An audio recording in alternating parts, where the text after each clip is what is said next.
जब कोई beginner UPSC की तैयारी स्टार्ट करता है तो उसको बहुत सारी एडवाइस मिलती है। एडवाइस कौन देता है? Friends, family members, toppers, social media, coaching वाले। देखो, कुछ एडवाइस तो काफी हेल्पफुल होती है और कुछ होती है मिसलीडिंग, और इस वजह से कंफ्यूजन क्रिएट होता है, मिथ बनने लगते हैं। और ये जो मिथ होते हैं, ये आपकी प्रिपरेशन को अफेक्ट करते हैं इन द निगेटिव वे। तो हमारा आज का जो सेशन है, इसका पर्पस एकदम सिंपल सा है, to break these myths, so that जो आपकी प्रिपरेशन है वो सही डायरेक्शन में हो सके।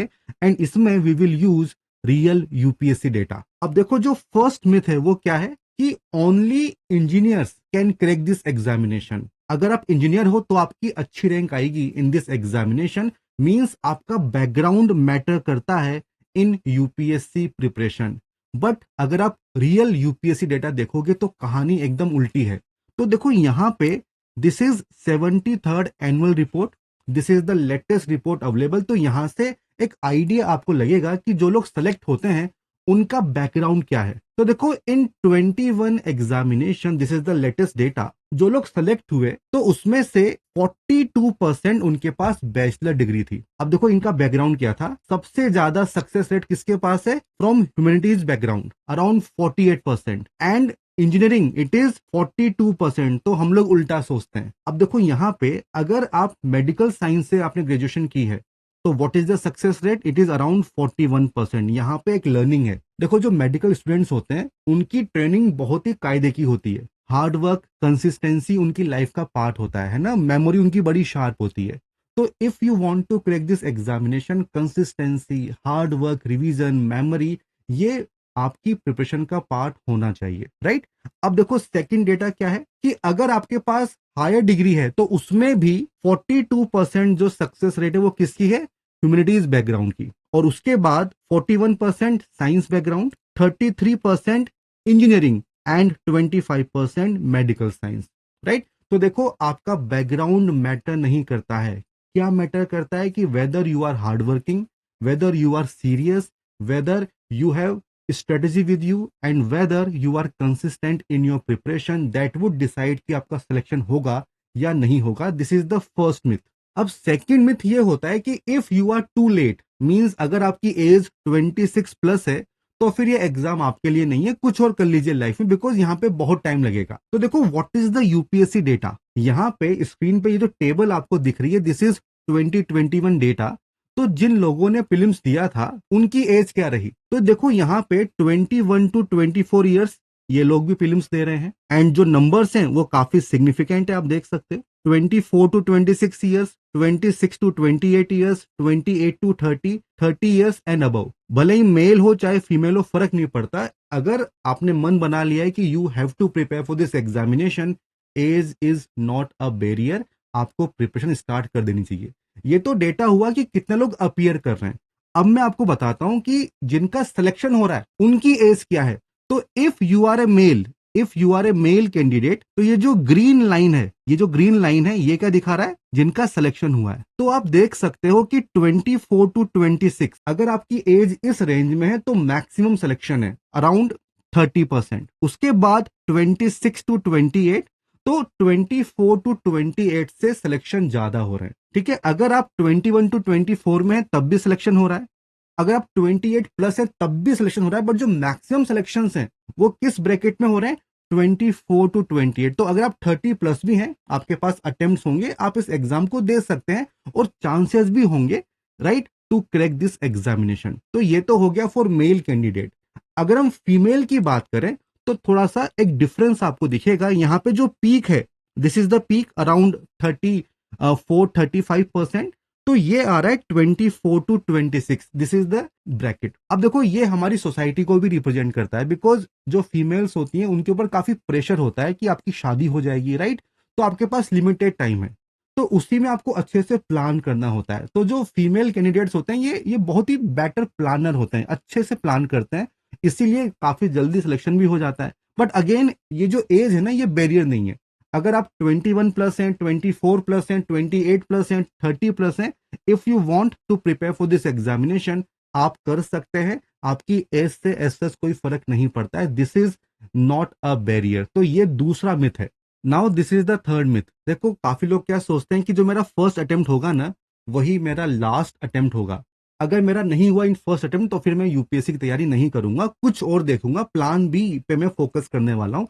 बट देखो ये एक मिथ है। अगर आप यूपीएससी डेटा देखोगे तो आपको पता चलेगा कि जिनका सिलेक्शन हो रहा है वो किस अटेम्प्ट में हो रहा है। तो दिस इज द 2021 डेटा। ये जो ग्रीन लाइन है, ये लाइन आपको देखनी है। देखो फर्स्ट अटेम्प्ट में जो सिलेक्शन हुए अराउंड 8% सिलेक्शन हो रहे हैं, लेकिन काफी कम हो रहे हैं। सेकेंड अटेम्प्ट में अराउंड 13 to 14%। जो मैक्सिमम सिलेक्शन हो रहा है वो हो रहा है थर्ड एंड फोर्थ अटेम्प्ट में, राइट, अराउंड 22% के आसपास। तो देखो what is the learning.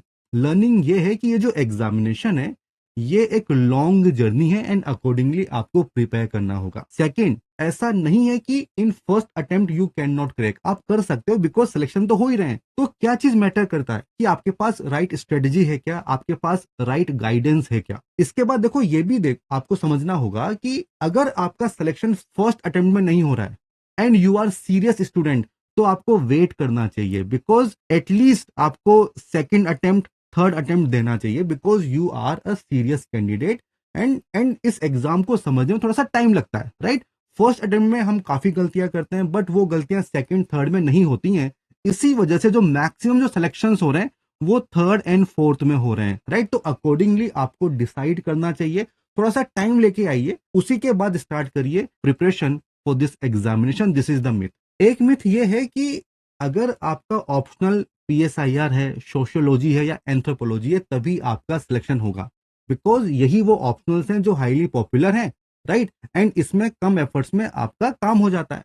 But देखो अगर आप यूपीएससी डेटा देखोगे तो आपको पता चलेगा कि हर ऑप्शनल से सिलेक्शन हो रहे हैं, whether it is agriculture, botany, chemistry, civil, commerce, सबसे सिलेक्शन हो रहे हैं। तो क्या चीज डिसाइड करेगी, डिसाइड ये करती है कि क्या पर्टिकुलर ऑप्शनल में आपका इंटरेस्ट है क्या, क्या सिलेबस को आप समझते हो क्या, बिकॉज पूरे साल भर आपको उस ऑप्शनल को पढ़ना है।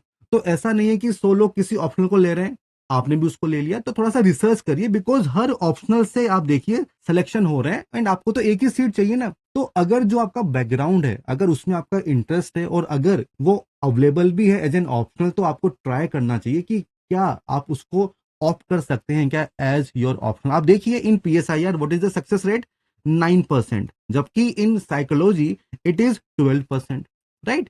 तो ऑप्शनल जो है आपको काफी समझ के चूज करना चाहिए, और ऐसा नहीं है कि अगर आप एक पर्टिकुलर ऑप्शन लोगे तभी आपका सिलेक्शन होगा। अब एक मिथ ये होता है कि अगर आपका बैकग्राउंड हिंदी का है, if you are from Hindi medium background, तो फिर आपका सिलेक्शन नहीं होगा।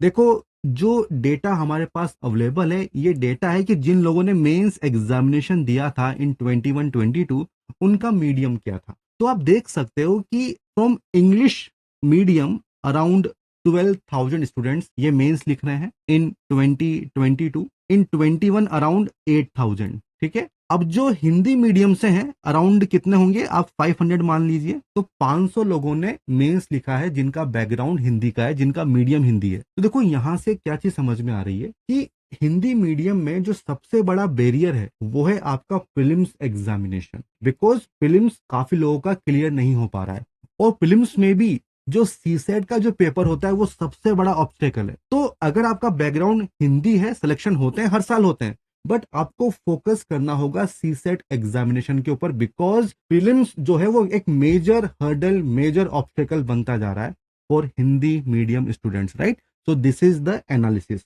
अब एक मिथ ये भी होता है कि इन दिस प्रिपरेशन आपको बहुत ही ज्यादा मार्क्स लाने होंगे। देखो आपको पता है कि जो मेन एग्जामिनेशन होता है, राइट, वो होता है 1750 का, एंड जो इंटरव्यू है वो होते हैं 275 मार्क्स के, एंड इन GS1 प्रीलिम्स आपको 200 में से कुछ मार्क्स लाने होते हैं। तो लोग सोचते हैं कि यार आईएएस का एग्जाम है, आपको बहुत सारे मार्क्स लाने होंगे, ऐसा बिल्कुल नहीं है। अगर आप कट ऑफ देखोगे तो जहां तक प्रीलिम्स की बात है 88, 75, 88, again 88, this is the cut off for general candidate, right, in prelims examination 24, 23, 22, 21।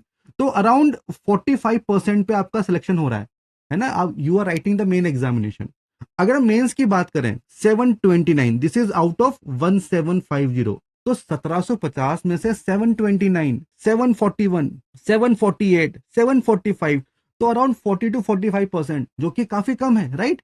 And जो फाइनल कट ऑफ है आप देखिए 947, 953, 960, 953, तो 45 to 50% की रेंज में आपको कट ऑफ दिख रही है। तो देखो ये एग्जामिनेशन परफेक्शन का एग्जाम नहीं है। If you are above average in all the subjects, अगर आप पेपर को टाइम पे कंप्लीट कर सकते हो ना, तो आपका सिलेक्शन हो जाएगा। इसीलिए आपकी जो आंसर राइटिंग स्किल्स हैं वो बहुत मैटर करती हैं इन दिस एग्जामिनेशन, कि क्या आप टाइम पे पेपर कंप्लीट कर सकते हो, क्या आप क्वेश्चन की डिमांड को समझ सकते हो क्या, accordingly can you right answer. इस चीज से बड़ा फर्क पड़ता है। तो ये वो सारे मिथ हैं जो एक बिगिनर की प्रिपरेशन को अफेक्ट करते हैं। तो मेरा सजेशन क्या होगा, देखिए इससे कोई फर्क नहीं पड़ता कि अभी आप कहां पे स्टैंड करते हो, राइट। स्टार्ट करिए where you are with what you have. एक चीज आपको दिमाग में रखनी है कि you have to be smart, you must have a strategy with you, आपकी खुद की strategy, right. And you should be hard working, you should be consistent in your preparation, right. And this is the key to success in this preparation. अब देखो अभी तक क्या किसी myth में आपने भी बिलीव किया था क्या, तो वो आपको मुझे बताना पड़ेगा इन द कमेंट सेक्शन। और हाँ, इस वीडियो को लाइक करना मत भूलिएगा, चैनल को सब्सक्राइब करना मत भूलिएगा। All the best and good bye.